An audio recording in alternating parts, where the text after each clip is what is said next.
Big Boss season 8 Tamil. Red card for Soundarya, yellow card for Raanav. என்ன நடந்துகிட்டு இருக்கு? எதுக்கு ரெட் கார்டு கொடுக்கணும்? எதுக்கு எல்லோ கார்டு கொடுக்கணும்? முத்துக்குமரன் பேசியே சாகடிக்கிறாரு இந்த பிக் பாஸை.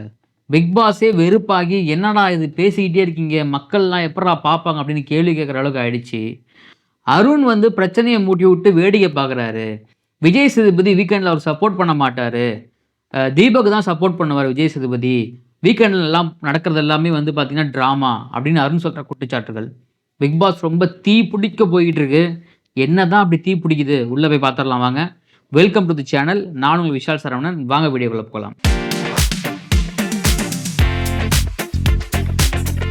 டெய்லி வீடியோஸ், டெய்லி அப்டேட்ஸ்க்கு மறக்காமல் நம்ம சேனலை சப்ஸ்கிரைப் பண்ணி பெல் ஐக்கான் கிளிக் பண்ணிக்கோங்க. அப்போ தான் உங்களுக்கு நோட்டிஃபிகேஷன் வந்துகிட்டே இருக்கும். இந்த பிக் பாஸ் ஆரம்பித்த உடனே பார்த்தீங்கன்னா டமா டுமேர்னு வெடிக்குன்னு பார்த்தா மழையில் ஊறின புஷ்வான மாதிரி பார்த்தீங்கன்னா புஷ்ஷுனும் போக மாட்டேங்குது, வெடிக்கவும் மாட்டேங்குது, எதுவும் ஆக மாட்டேங்குதுன்னு சொல்லும்போது டாஸ்க்லாம் வந்து பயங்கரமாக வைக்க ஆரம்பிச்சிட்டாங்க. லாஸ்ட் வீக் டபுள் எவிக்ஷன் வச்ச உடனே நம்மளாம் நினச்சோம், சூப்பர் பாய், இத்தனை பேர் உள்ளே இருக்காங்கல்ல, டக்குன்னு ரெண்டு பேராக அனுப்பிவிடுங்க வீட்டுக்கு, ஷோ போர் அடிக்குது அப்படின்னு சொல்லிட்டு இருந்தோம் இல்லைங்களா. இந்த வாரம் பார்த்தீங்கன்னா டபுள் கிடையாது, ட்ரிபிள் அப்படிங்கிறாங்க. என்ன சொல்கிறீங்க, ட்ரிபிள் எவிக்ஷனா? ஆமாங்க அப்படின்னு சொல்லிட்டு இருக்காங்க. அது உண்மையா பொய்யான்னு தெரியல. ஆனால் 100% டபுள் எவிக்ஷனுக்கு நிறைய வாய்ப்பு இருக்குன்னு சொல்கிறாங்க. ஸோ அதெல்லாம் தாண்டி எதுக்கு red card for Soundarya, yellow card for Raanav அப்படின்னு நீங்கள் பேசிட்டு இருக்கீங்கன்னு கேட்டால், ஆல்ரெடி 2 வார்னிங் கொடுத்துருக்காங்க சௌந்தர்யாவுக்கு. எதுக்காகனா அவங்க வந்து போய் ஒருத்தவங்களை அட்டாக் பண்ண போகிறாங்க, அடிக்கிற மாதிரி போகிறாங்க, பேட் வேர்ட்ஸ் யூஸ் பண்ணுறாங்க அப்படிங்கிற மாதிரி 2 வார்னிங் கொடுத்துருக்கு. 2 வார்னிங் சௌந்தர்யா கொடுக்கல, 2 வார்னிங் கொடுத்துருக்காங்க. ஃபர்ஸ்ட் வார்னிங் யார் கொடுத்தாங்கன்னா ராணவுக்கும் ரயானுக்கும் நடந்த பிரச்சனை இருக்குங்களா, அதுக்கு வார்னிங் கொடுத்தாரு விஜய் சேதுபதி. அதே மாதிரி என்ன ஆயிடுச்சுன்னா, சௌந்தர்யா வந்து அந்த தர்ஷிகா மேட்டரில் வந்து பார்த்தீங்கன்னா ஒப்பம் விடான்னு கேட்டாங்க இல்லைங்களா, அந்த விஷயத்துலையும் வார்னிங் பண்ணார். அதுக்கு விஜேஎஸ் என்ன சொன்னார்னா, நீங்கள் இப்படியே பண்ணிக்கிட்டு இருந்தீங்கன்னு வச்சுங்களேன், உங்களுக்கு யார்கிட்டையும் உட்காந்து பேசிட்டுலாம் இருக்க மாட்டேன், உங்களை வீட்டுக்கு அனுப்பிச்சிட்டே இருப்பேன் அப்படின்னு சொல்லிட்டார். அதை வந்து ராணவ் சுட்டி காட்டி, நீங்கள் வந்து அன்ஷிதாவை அடிக்க பாஞ்சிட்டீங்க, கையை பிடிச்சி இழுக்கிறீங்க, நீங்கள் வந்து ரொம்ப ஒரு மாதிரி ஆக்ஷனில் ஈடுபடுறீங்க, பர்சனல் அட்டாக் பண்ண ஆரம்பிக்கிறீங்க அப்படின்னு ராணவ் அடுக்கடுக்காக குற்றச்சாட்டுகள் வைக்க, நீங்கள் வந்து என் டீம் ஆளுகளை கொடையை பிடிக்க வரீங்க, ஏய் ஏய் ஏய் அப்படின்னு 10 டைம் ஏன்னு கத்த, உடனே சௌந்தர்யா எமோஷனல் ஆகி, நான் கையவே பிடிக்கல, நான் கொடையை தான் பிடிச்சேன்னு சொல்ல, அன்ஷிதா அதுக்கு என்ன பண்ணாங்க, அன்ஷிதா வந்து இல்லை சௌந்தர்யா கொடையை தான் பிடிச்சாங்க அப்படின்னு அவங்க ஒரு கன்ஃபெஷன் வைக்க, இது எங்கே போய் முடிய போகுதுன்னு மக்கள் எல்லாம் குறும்படம் எடுத்து போட ஆரம்பிச்சிட்டாங்க. குறும்படம் பார்க்கும்போது நமக்கு என்ன தெரியுது, உண்மையாகவே கல்பிரிட் சௌந்தர்யாவா அப்படின்னு நமக்கு கேட்க தோணுது இல்லைங்களா. ரெட் கார்டு கொடுக்குற அளவுக்கு அது அவ்வளோ பெரிய இஷ்யூவா? ரெட் கார்டு கொடுக்குறது அவ்வளோ பெரிய இஷ்யூ அதில் இருக்கா? அது அந்த அளவுக்கு இம்பேக்ட் கிரியேட் ஆகிருக்கா? ஏப்பா ஒரு ஃபஸ்ட்டு 3rd வீக்கோ 4th வீக்கோ தெரில, நல்லா சுனிதாவை போட்டு முத்துக்குமரன் ஒரு லாக் பண்ணார் இல்லைங்களா, அதுக்கே ரெட் கார்டு கொடுக்கல. நீங்கள் கையிலேருந்து கொடையை தான் பிடுங்கினாங்க அவங்க. அது வந்து கையிலேருந்து கொடையை பிடுங்கினாங்க. அது போய் எந்த இடத்துல ஹராஸ்மெண்ட்டில் போய் முடியும், அது எந்த இடத்துல போய் ஒரு ஆக்ஷனில் முடியும்னு தெரியல. அதுக்கு ரெட் கார்டா அப்படின்னு எனக்கு புரியல. இன்னொன்று ராணவ் வந்து வளர்க்க தெரியாமல் வளர்த்து வச்சுருக்காங்களோ ஒரு பிள்ளை அப்படின்னு எனக்கு பார்க்க தோணுது. ஆள் தான் வளர்ந்துருக்கு, அறிவு வளர பேசிட்டோம். ஆனால் அறிவு மட்டும் இல்லை, வேறு எதுவுமே இல்லை அப்படின்னு நமக்கு இப்போ தான் தெரியுது.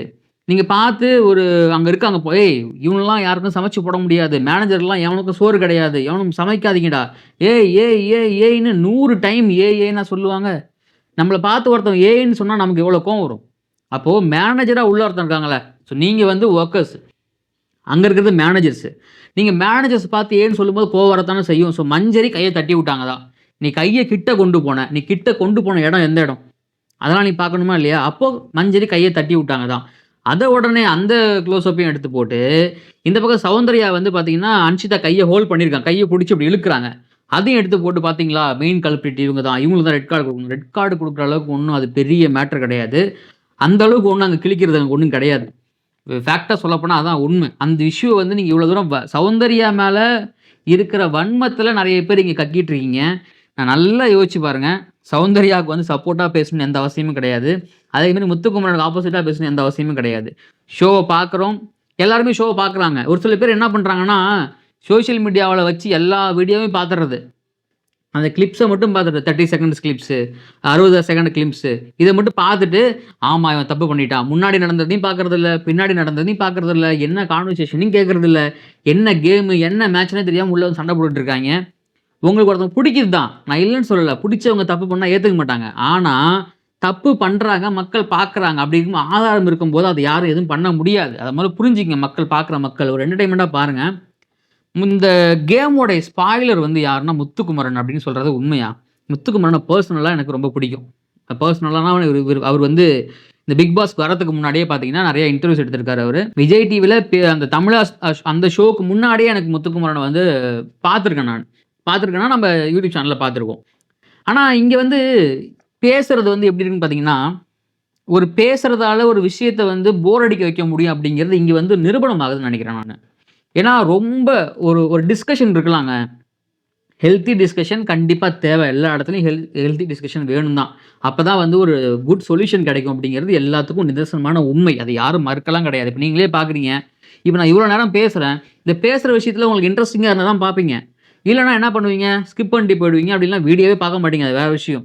அப்போ புடிச்சிருந்து நம்ம இப்ப என்ன கன்டென்ட் பேசுறோம், அது எந்த அளவுக்கு ஷார்ப்பா பேசுறோம், எந்த அளவுக்கு உண்மையா பேசுறோம் தாண்டி, நான் இந்த கான்வர்சேஷன மட்டும் வச்சு ஒரு 1/2 மணி நேரத்துக்கு ஒரு 1 ஹவர் வீடியோ போட்டு நம்மளால பார்க்க முடியுமா? என்னாலயே உட்காந்து பார்க்க முடியாது அந்த வீடியோவ திரும்பவும்.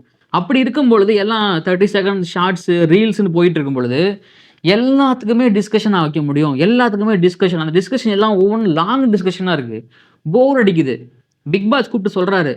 இந்த டிஸ்கஷன் இவ்வளோ நேரம் பண்ணீங்களே, உங்களுக்கு முதல்ல இன்ட்ரஸ்டிங்கா இருக்கான்னு கேட்குறாரு. யாருமே இல்ல. அன்ஷிதாலாம் தூங்கிட்டாங்க. அன்ஷிதா, அருண் பிரசாத் எல்லாம் தூங்கிட்டாங்க. மஞ்சரி சொல்றாங்க. இந்த டிஸ்கஷன் இவ்வளோ வைக்காதீங்க. மஞ்சரி சொல்றாங்க. ஏன்னா அவங்க ஒரு பேச்சாளர். அவங்களே சொல்றாங்க. அப்போ நம்ம வந்து ஓகே. நமக்கு பேசுற திறமை இருக்கு. நம்ம பேச்சால தான் வந்து இவ்வளோ வந்திருக்கோம். அதெல்லாம் இருக்கட்டும். ஆனா எங்கெங்க பேசணும், எங்கெங்க பேசக்கூடாது அப்படின்னு ஒரு சிச்சுவேஷனுக்கு ஏத்த மாரி நடந்துக்கணும். இந்த இடத்துல இவ்வளோ பெரிய டிஸ்கஷன் தேவையா? தேவை இல்லையா? அப்படின்னு நடந்துக்கணும். இந்த கேம் வந்து இது ரியாலிட்டி ஷோ. இது வந்து உங்க வீடோ, இல்ல வந்து உங்க சொந்தக்காரவங்க வீடோ, இல்ல நீங்க ஒர்க் பண்ற இடமோ கிடையாது. இது வந்து ஒரு ரியாலிட்டி ஷோ. இந்த ரியாலிட்டி ஷோ மக்கள் பார்க்குறாங்க. கோடிக்கணக்கான மெம்பர்ஸ் வந்து சப்ஸ்கிரைப் பண்ணி பார்க்குறாங்க. அதுக்கேத்த மாரி கன்டென்ட் குடுங்க அப்படிங்கிறாரு பிக் பாஸ். அது அவங்களுக்கும் தெரியுது. ஸோ, அப்போ ஒரு கான்வர்சேஷன வந்து பார்த்தீங்கன்னா, நீங்க ஒரு லாங்கா நீங்க எடுத்துட்டு போனீங்கன்னா, அது கண்டிப்பா ஃபெயிலியர்ல தான் போய் முடியும் அப்படிங்கிறதுக்கு, கண்டிப்பா முத்துக்குமரன் எக்ஸாம்பிளா இருக்காரு. பட் அத மாத்திக்கிட்டாருன்னா, கண்டிப்பா அந்த கேம் பிளே இன்னும் சூப்பராவும் இருக்கும். ஏன்னா, நான் புடிச்சதால சொல்றேன் முத்துக்குமரன. இத நான் ஷார்ட்ஸா கட் பண்ணி போடுவேன் இல்லைங்களா? அத பார்த்து ஒரு சில பேர் வந்து கதறுவானுங்க கமெண்ட்ல. "ஏய்! நீ வந்து அந்த சௌந்தர்யா பிஆர், நீ வந்து மஞ்சரி பிஆர், நீ வந்து அருண் பிஆர்ன்னு" கதறுவானுங்க. நான் வந்து அதுக்கப்புறம் மாத்தி அந்த பக்கம் பேசியிருப்பேன். அருண வந்து திட்டி பேசியிருப்பேன். மஞ்சரி திட்டி பேசியிருப்பேன். சௌந்தர்யா திட்டி பேசியிருப்பேன். அங்க வந்து பேசுவானுங்க. "ஏய்! நீ முத்துக்குமரன் பிஆர் நீ" அப்படின்னு பேசுவானுங்க. அவனுங்க ஏதோ பேசிட்டு போறானுங்க முத்து. அத பத்தி கவல கிடையாது. அதுக்கப்புறம் இந்த விஷயத்துக்கு வருவோம். அருண் பிரசாத் வந்து என்ன சொன்னாருன்னா, விஜய் சேதுபதிய பத்தி ஒரு மிகப்பெரிய ஒரு குற்றச்சாட்டு வச்சிருக்காரு. இந்த மாரி குற்றச்சாட்ட எந்த சீசன்லயும் யாரும் வச்சது கிடையாது. வீக்கெண்ட்ல பேசுறது வேஸ்ட்டு.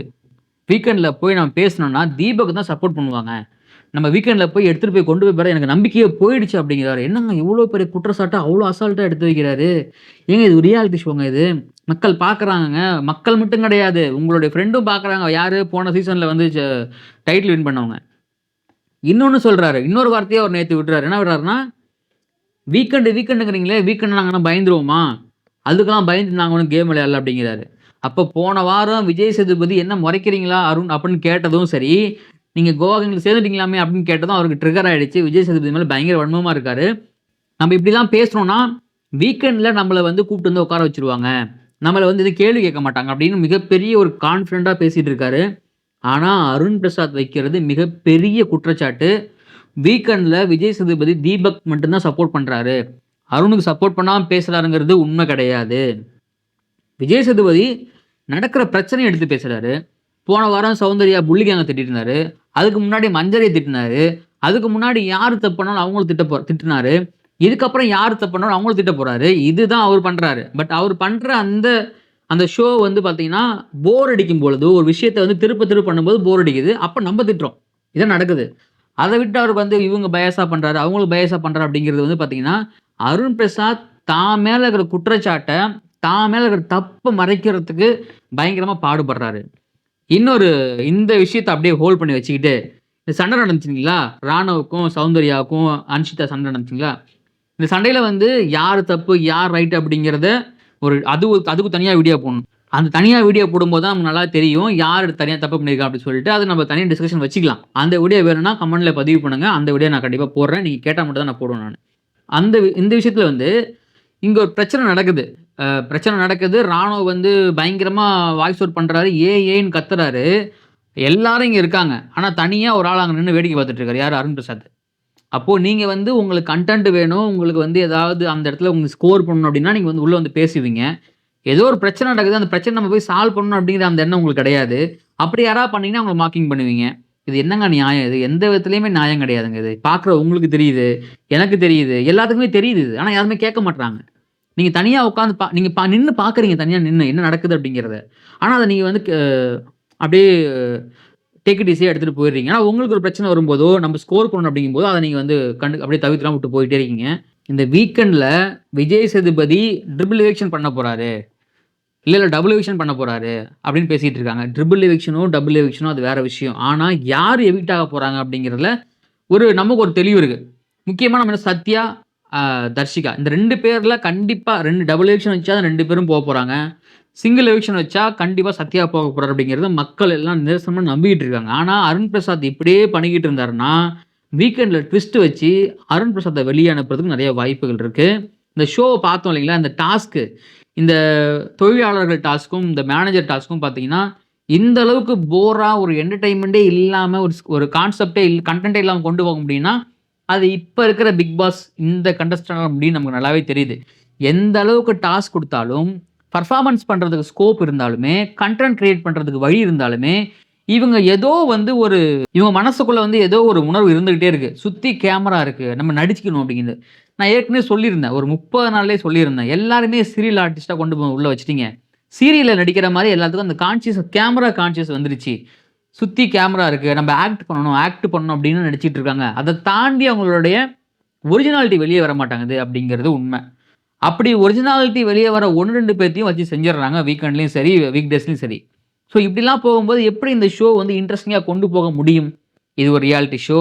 இந்த ரியாலிட்டி ஷோல நெறைய டாஸ்க் வரும். நெறைய வந்து பார்த்தீங்கன்னா, மைண்ட் கேம் விளையாடுவாங்க. நெறைய எமோஷனலா விளையாடுவாங்க. அதெல்லாம் வந்து இந்த சீசன்ல அறவே இல்ல. இந்த ஷோ பார்க்கறதுக்கு கொஞ்சம் கொஞ்சம் இன்ட்ரஸ்டிங்கா இருக்கிறது வந்து பார்த்தீங்கன்னா, ஒரு குறிப்பிட்ட எண்ணில் ஒரு 4, 5 பேர் தான் இருக்காங்க அப்படின்னு. அந்த 4, 5 பேர்ல முத்துக்குமரன், சௌந்தர்யா, ஜாக்லின், தீபக்கு இவங்கலாம் சேர்த்தோம்னா கொஞ்சம் கொஞ்சமா இந்த கேம வந்து இன்ட்ரஸ்டிங்கா கொண்டு போறாங்கப்பா அப்படின்னு நம்மளால சொல்ல முடியுது. மஞ்சரி இன்க்ளூடிங் வச்சுக்கங்க. அப்படி சொல்ல முடியுது. ஸோ இத வந்து தொடர்ந்து இவங்க வந்து நான் பேசிக்கிட்டே இருப்பேன். நான் பேசி பேசியே நான் வந்து இத சாதிச்சிரும் அப்படின்னு நெனைச்சாங்கன்னா, இன்னைக்கு பிக் பாஸ் காரி துப்புனாரு. நாளைக்கு பார்க்குற மக்கள் எல்லாம் காரி துப்பிட்டு தான் இருக்காங்க ஆல்ரெடி. பட் இழுத்து மூடிட்டு போயிடுவாங்க. இதுதான் வந்து இந்த பிக் பாஸ்ல நடந்துகிட்டு இருக்க விஷயங்கள். நீங்க சொல்லுங்க இப்போ ரெட் கார்டு வந்து குடுக்கலாமா? வேணாமா? சௌந்தர்யாவுக்கு. அப்படி ரெட் கார்டு குடுத்தாங்கன்னா, அது நியாயமா? இல்லையா? ராணுவ பண்றது சரியா? தப்பா? இத பத்தி கருத்துக்கள தெளிவா நீங்க வந்து கண்ணியமான முறையில கமெண்ட்ல பதிவு பண்ணுங்க. இந்த மாரி டெய்லி அப்டேட்ஸ், டெய்லி வீடியோஸ் பார்க்கறதுக்கு மறக்காம நம்ம சேனல சப்ஸ்கிரைப் பண்ணி பெல் ஐகான் கிளிக் பண்ணிக்கங்க. அப்பதான் நோட்டிஃபிகேஷன் உங்களுக்கு வந்துட்டே இருக்கும். இந்த வீடியோ புடிச்சிருந்தா உங்க ஃப்ரெண்ட்ஸ்க்கு ஷேர் பண்ணுங்க, லைக் பண்ணுங்க. நான் உங்கள் விஷால் சரவணன். நன்றி, வணக்கம்.